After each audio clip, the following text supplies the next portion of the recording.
Good afternoon, everyone. Welcome to this webinar from UK Construction Week's webinars. Today I'm delighted to be joined by Marc Preston, who's going to be talking to us about the effects of COVID-19 and the impact it has on construction finance. Obviously, a very key question that people have at the moment, and hopefully Marc can give us some really useful tips.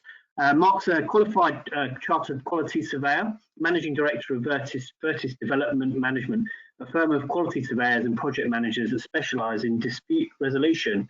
Marc's got 40 years of experience in the construction sector and has worked on all sorts of projects, large and small. So with that, I'd like to hand over to Marc. I will be asking Marc some of your questions at the end. So please use the box to ask any questions as we go along, and I'll put those to Marc at the end. So Marc, take it away. Good afternoon, everyone. Thanks for joining us, and thanks to Nathan and the team for putting on this webinar. It just shows how innovative we can all be in times of crisis, and I think that marks out the construction industry. So the introduction's already been made. My name is Marc Preston, as Nathan said, chartered quantity surveyor, 40 years experience, and probably uniquely, I am also a qualified psychotherapist. And if this seminar goes well today, or webinar goes well today, hopefully I'll be back sometime next week to talk to you about some mental health issues associated with the current crisis. I think before I start to go through the areas I want to talk about, I'd just like to thank everybody working in the industry. It's incredibly difficult at the moment. There's a lack of clarity as to what sites should be continuing and what sites should not be continuing.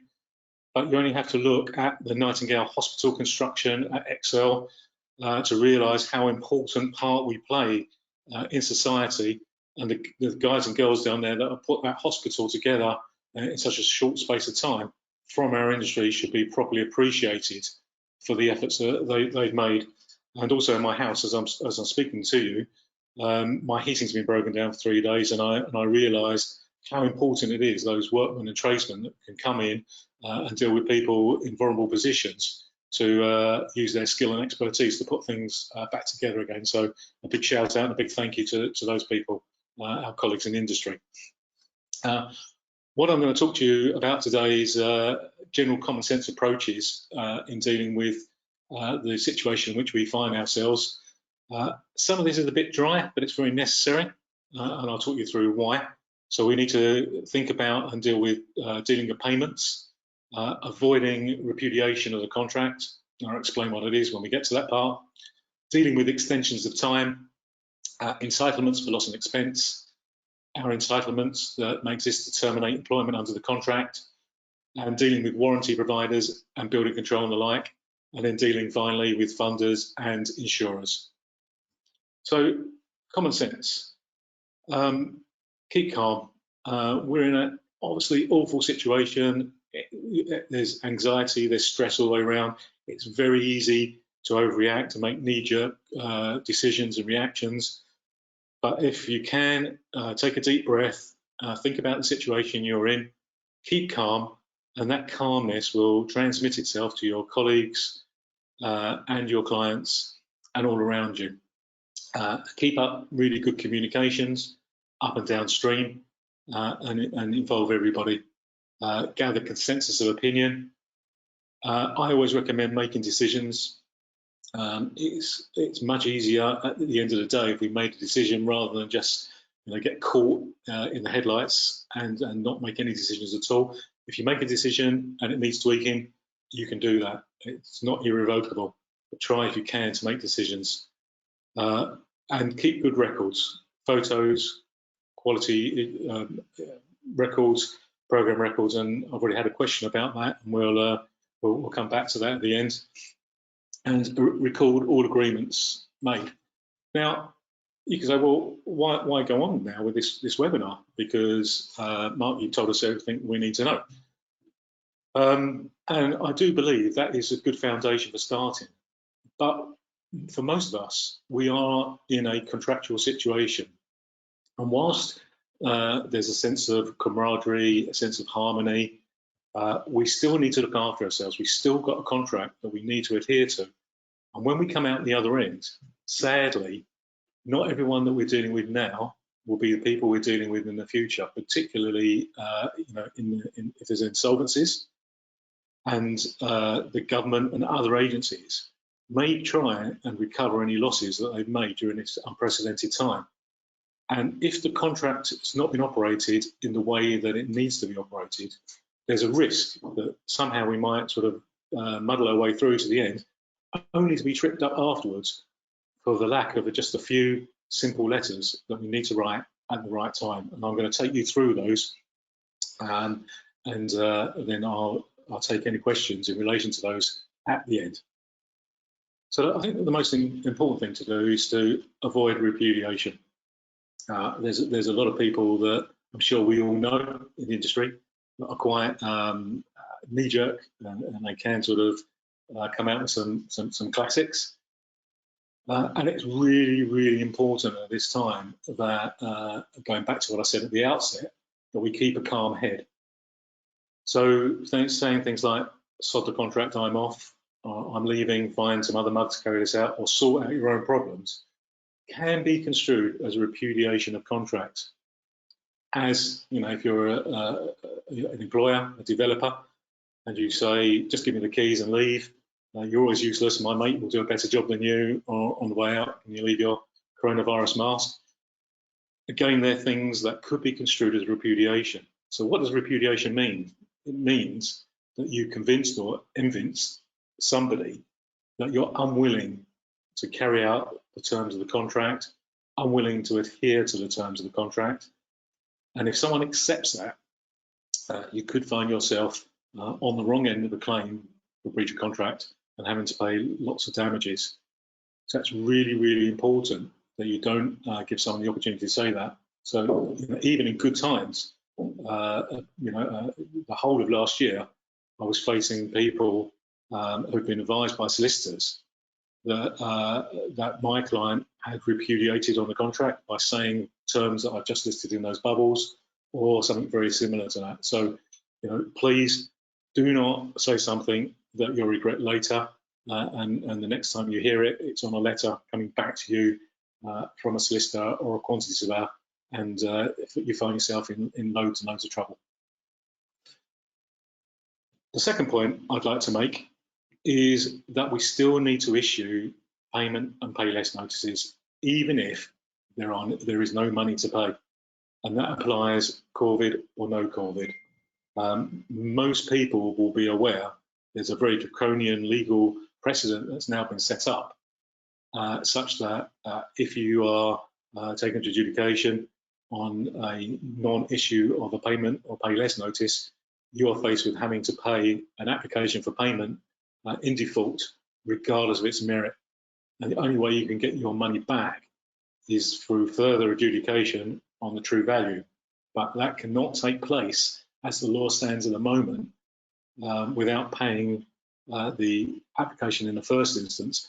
And that might contain monies for stuff that you just feel that there is no merit. Now, if you don't want to be in that situation, you do need to religiously issue your payment notices, and please do not forget that. So in JCT, in the main forms and the intermediate forms, there's a list of relevant events which, if they occur, will give people an entitlement to recover or entitlement to be granted an extension of time. Now, obviously, the words Covid-19 or coronavirus do not appear in any JCT contract, but there are two relevant events that one can call upon in this situation. The first, which gives entitlement extension time, if it has not been struck out, and in some forms of JCT, developers do strike out one or more of these clauses, but in the standard form as it exists, if the UK government or a local authority comes up with a new law or a new statutory power which directly affects the execution of the works, then you can claim for an extension of time. And the other relevant event, which is relevant, is force majeure, and that's act of God. Now, both those clauses fit the scenario that we're now in. And if you're in delay, you can use those relevant events as a basis to claim your extension of time. If you're in a JCT minor works contract, the words are slightly different, but you're still entitled to claim an extension of time if a delay occurs for reasons beyond the control of the contractor. If you're in an NEC contract, the rules again are slightly different. And if anyone is in that situation and wants to contact me through Nathan or directly afterwards, I will gladly talk them through the NEC contract scenarios. So if you're in delay, and I suggest that most people that have shut down their sites now or are about to or may do will be in delay, and therefore these delays under the contract have to be notified in the same way as any other delay in any other scenario. So you have to notify it in writing to the right address, to the right person, to the contract administrator at the right address as soon as it becomes reasonably apparent there is a delay. You have to say what the material circumstances are, including the cause of delay, and stating this is a relevant event. Give the particulars of the expected effects and an estimate of delay, which can and should be updated as required. So if we're in lockdown for 3 weeks, then if you think it's going to be a 3-week delay, then you'll say 3 weeks. If that becomes longer, then you'll update the estimate. You don't have to be Gypsy Lee Rose and look in your crystal ball and know exactly what's going to happen. You can update your notices as you go along. Now, this might sound as if I'm sort of advocating that we all suddenly become contractual. I'm not. What I am advocating is that we use common sense approaches to protect ourselves so that later on, if a third party or your client is in a position where they have to look at recovering their losses, you don't want to be a part of a section of the industry that's found themselves in a vulnerable situation because they have not issued their notices, or their notices on time, or their notices in the wrong way. Now, just like exceptional inclement weather, which people might be more familiar with as a neutral event, i.e.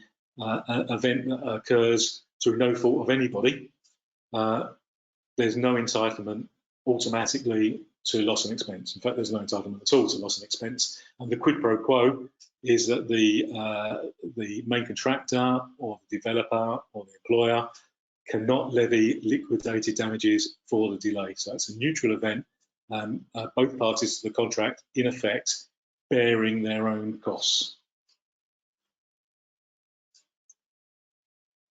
So just moving on a little bit, one can imagine quite easily a situation where this delay might go on for quite some time. And in the JCT contract, the same provisions that apply to extension of times are grounds for either party to terminate their employment. And when we're talking about terminate their employment, it's commonly misunderstood. People think that termination is terminating the contract.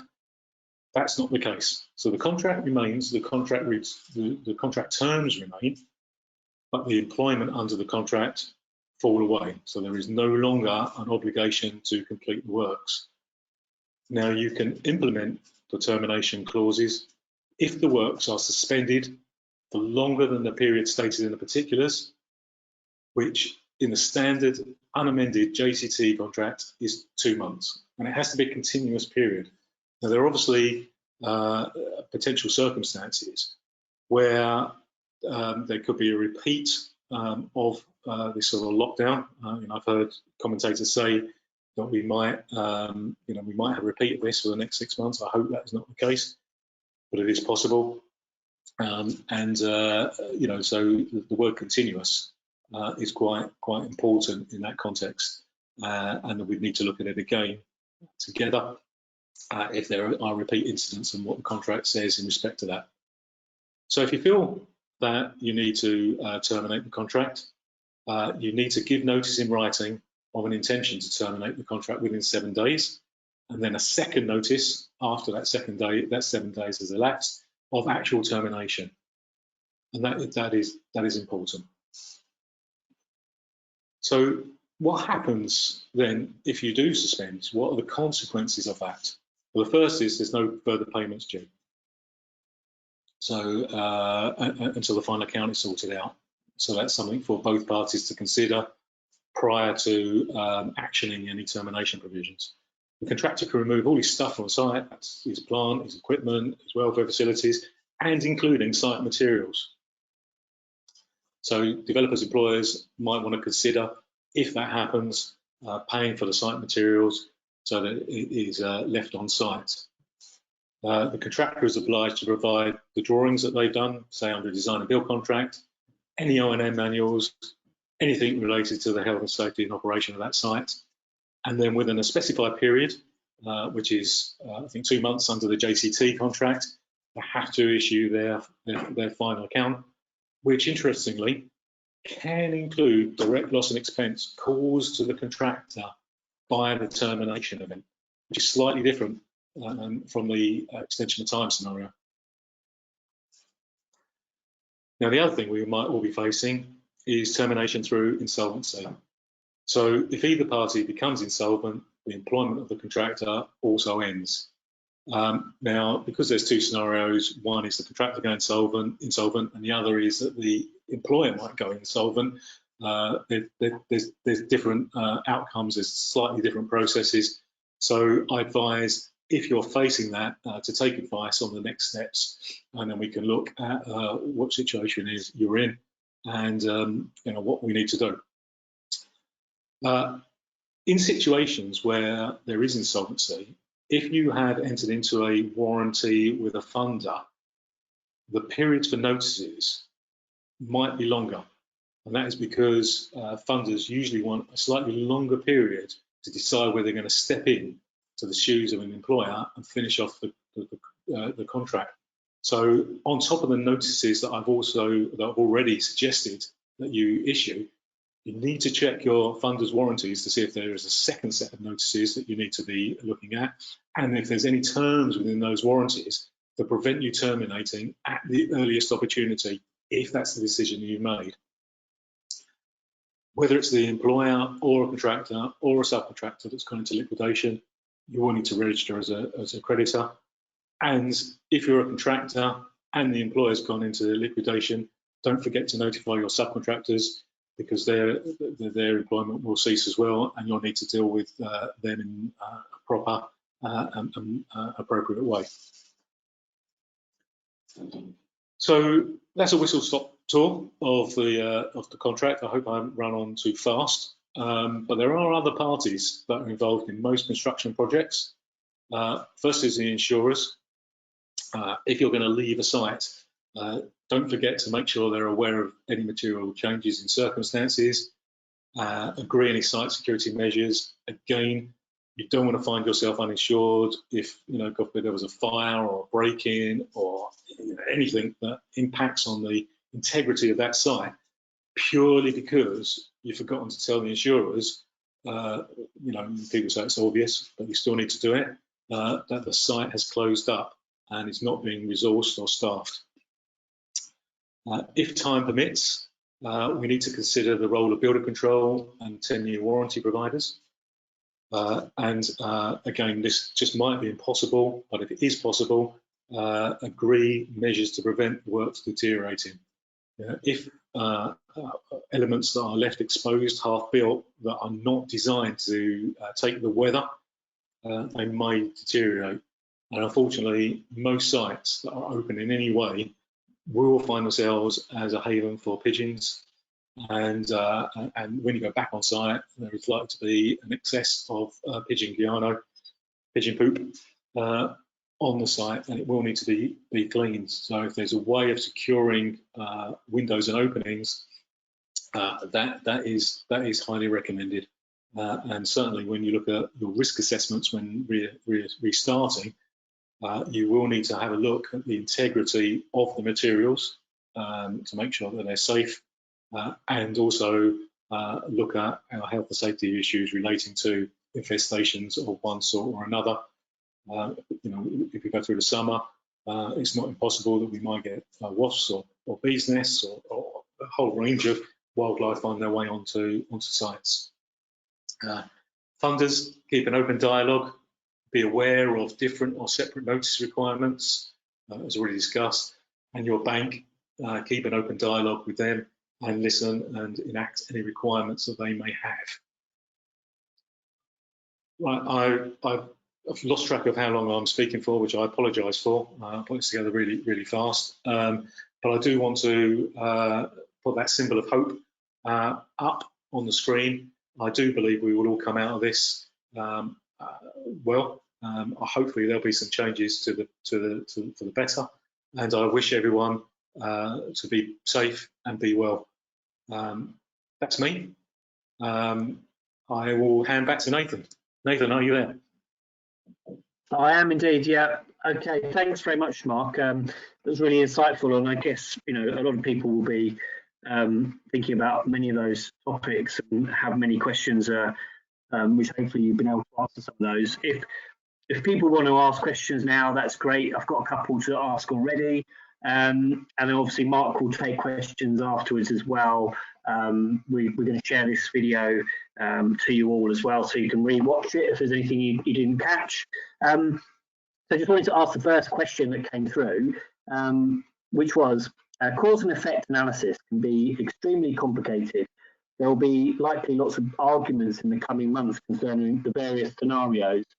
To best protect ourselves when these arguments do inevitably arise, regardless of whether you're a contractor or an employer, there are three words we need to remember: records, records, and records. What form of records do you think will be the most powerful?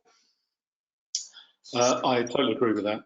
You know, records are going to be really key, particularly if you're on a site that's already suffering delays of one sort or another already. It's going to be important to take photographic records, video records, records pertaining to quality. You know, I mentioned to you that you know, certain materials might deteriorate.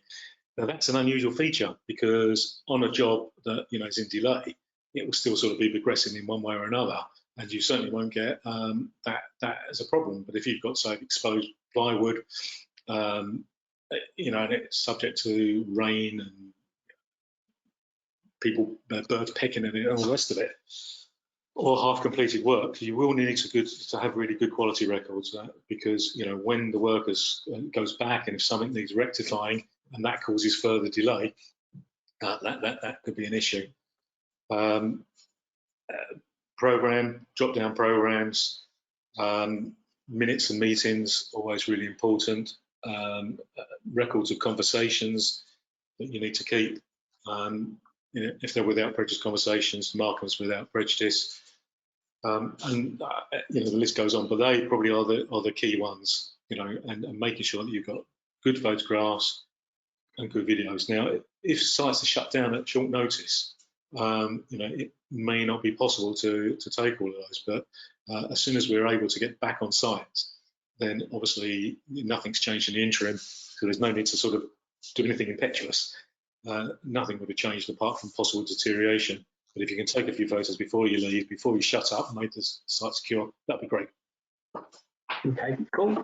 I've got another question here. Is there a contract term that states no payment in the event of suspension? I'm not quite sure what's meant by suspension, but if you terminate, there is no further requirement to pay the contractor until such time as the final account's agreed. So I think that's what possibly has been alluded to. But otherwise, you know, as I said, Covid-19, coronavirus, just, you can read the contract as many times as you want. Those words aren't in there. So you have to rely on the two clauses that I've mentioned to you for extensions of time. And then if it's gone on for too long and for whatever reason you need to terminate, you can use those same clauses to enact the termination. But the consequence of that is there's no further payments for the time being. Mm-hmm. Okay. I think that's the questions we've had. So as I say, there might well be more, and there may well be more than when people see this again online, when they watch it back. So we can make sure that those questions, maybe a conversation takes place after this as well. Marc, I just wanted to ask you. You wanted to do one on. You mentioned the mental health aspect of this. What would that be touched on your next webinar? with us? What are the sort of key themes? We've obviously gone through a bit of really unimaginable and rapid change. Some people, are sort of wired to cope with that. Some people aren't. It's clearly created a lot of stress, a lot of anxiety.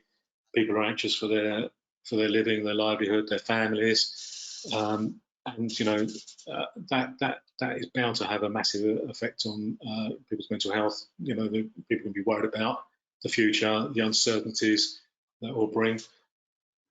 I suppose we're in sort of better times because there have been a lot of mental health campaigns, particularly Mates in Mind and the like, that have highlighted the need to reduce the stigma attached to mental health and to help people. And I'm hoping people are going to be more receptive to be open about their feelings and reach out to professional counsellors, so that the damage that's being done, not only the sort of financial potential damage that we sort of touched upon in the earlier seminar, but the damage to the human psyche, the human beings, can be fixed as quick as possible.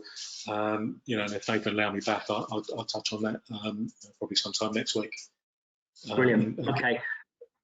That's brilliant, Mark. We've got 2 more questions, actually. So there's another one that says, I have a contractor that has stopped work on site, citing their inability to observe the government's distancing requirements and also citing force majeure. Would this not be as a result of JCT 22612, which is the exercise after the base date?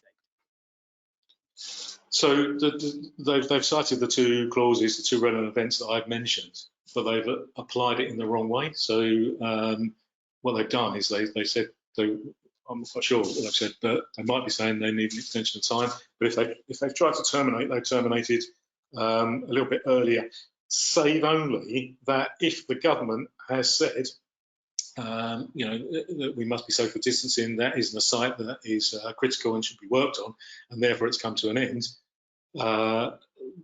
then obviously they can't do any more work. We can't sort of flout the advice that's been given. It's been given for the good of society, but they would have to wait the full 8 weeks prior to giving the formal notice of termination. But there's probably nothing you can do in the interim if people have been told to stop work, if workers won't come to site, if supplies aren't reaching the site, as in some of the cases of the projects that I'm on. The practical outworkings of that are the job will cease. So in those circumstances, I just recommend that you contact those other parties, you open a dialogue with the contractor, and then reach some sort of agreement. If it sits slightly outside the contract that I've, the procedures I outline, make sure that those agreements are properly recorded, and you're not relying on 2 different versions of a telephone call or a Zoom conference call, and agree what it is that you've agreed, so that again, when it restarts, everyone starts on a level playing field. It is not pleasant if you think you've made an agreement and it's no slight on the other person, but if they got a slightly different take on what you think you've agreed, and then if both parties being genuine have not got a common understanding what's agreed, then that's a problem. So really do try and write down and record what it is agreed. Exchange it. If you need to tweak it, then you need to tweak it. At least you're starting off from a level playing field whenever you can start off again.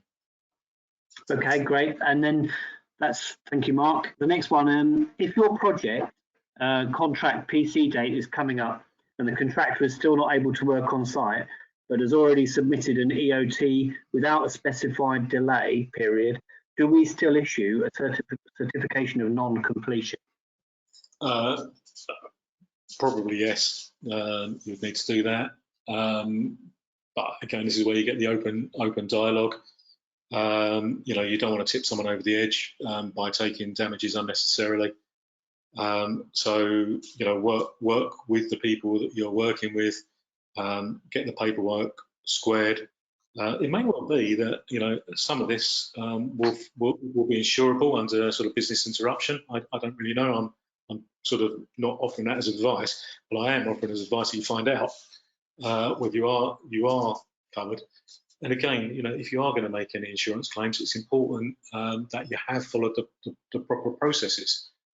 We are in unprecedented times, and me going through the contract is not an invitation for everyone to get ultra contractual all of a sudden. It's an invitation for people to look after themselves and do what is required of them, so that at a later point in time, if it's got a bit horrible, that the right paperwork is in place to protect your company that you've worked on building over a long period of time. Okay, brilliant. I think I don't think there's any more coming in at the moment, so I think at that point we'll wrap it up. I think that's been really useful, Mark, and thank you for that and answering those questions. Look forward to your next one. We'll schedule a time for that, so everybody should look out for that. Anyone that's interested, we're going to do another one with Jeff Wilkinson probably on Friday, looking at how SMEs can weather the storm. So whether you're looking to go into sort of hibernation, whether you're having to furlough staff, all those kind of issues, and what that could mean, the best ways of doing it. Oh, another question. Sorry, are you okay to do one more question? So here we go. We've started on a Law Society letter of intent, and the JCT Intermediate 2016 contract cited in the letter has not been signed yet. Do you think we should stay on the letter of intent or get that contract tied up given the COVID-19 situation? A difficult one. I personally would try and get the contract signed up, because then you're dealing with a known set of rules. And even though someone might say, well, now we got this and that to deal with, we got a load of administration and all the rest of it, at least you've got a tried and tested scenario to sort of back up your current situation. I obviously get the point that you've followed a recommended pro forma for your letter of intent, but I don't know what the words actually say. But the chances are that it may not be as comprehensive as it might be in these unprecedented circumstances. So if the other side are amenable to sign the contract, you might want to do that. Or alternatively, if the letter of intent is for a limited period and a limited spend, and that lapses, then the parties might be free to do whatever they want. But if that's not what, again, this goes back to the open dialogue part of the thing. Just discuss it with the other side, what they want to do. If they just want to let the letter of intent terms lapse and pretend there's no contract and walk away, they might feel more comfortable with that. That is an option for them. But if both parties want to proceed, once the crisis is over, then it's probably best to have the terms of the contract behind them, even if bizarrely, you haven't even started, and you're getting contractual correspondence and delay notifications and the rest of it. But at least the rules are there for everybody to know and understand. Good. Thank you very much for that. The person who asked that question said understood.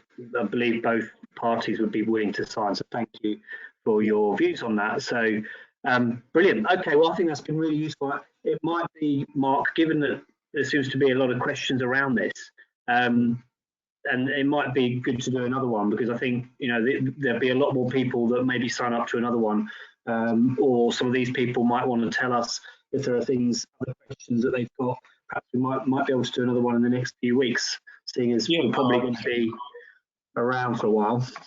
I'm happy to go deeper into one subject, or broad brush, or repeat this, or whatever the audience want. I mean, I'm doing this because I want to help. And I've encountered some amazing people with a positive outlook that are really doing their best to keep everything going.